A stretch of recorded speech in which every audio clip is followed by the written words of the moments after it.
1 year later. They shut down. It was nothing. They opened up and it's exploded. I mean, it's busy. I would say they're back to business. Kurt Mittenbuehler is from Evanston, but spent an unforgettable chapter of his life in China during the unimaginable pandemic. He was with his Chinese wife and her extended family, once vacationing, now isolating through the worst of it all. Mittenbuehler has the unique perspective of having watched the pandemic play out up close in China and then here in the United States. One of the major differences, he says, everyone in China cooperated with the government when they were sent home for 3 months. They did as they were told, government's orders. Nobody in China denied anything. There is a disease. We must be careful, and we means everybody. China did it with a total shutdown. Look at the streets of Wuhan last February, a ghost town.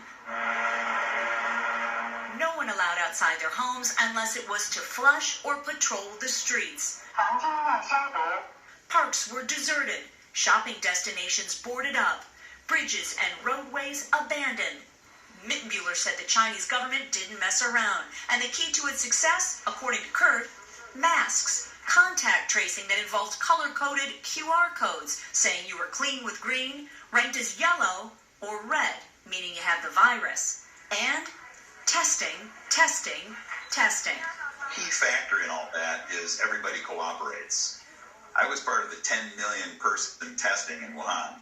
Everybody was excited to go get tested.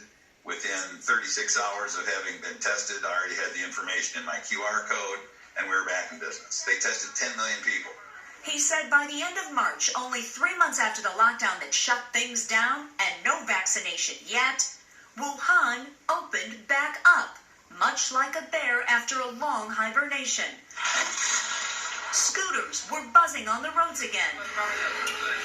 Restaurants were back open.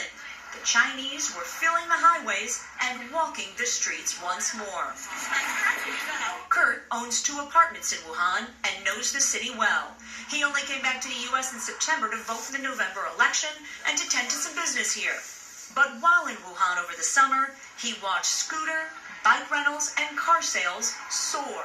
Public transportation is back, but it's still not preferred by locals yet, he says. The Yangtze River Bridge, during the lockdown last spring, an open road. By summer, it was just packed. I mean, huge crowd. I mean, even when I was there in July, we'd go down to that bridge because it's like a street fair every day.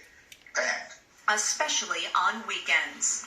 When I say packed, I mean there's ballroom dancing, there's rollerbladers, skateboarders, people playing with these Chinese top toys, guys playing music, people shuffle dancing. Those squares are packed. A lot of people wearing masks, no gloves, no hand sanitizers, just lots of masks.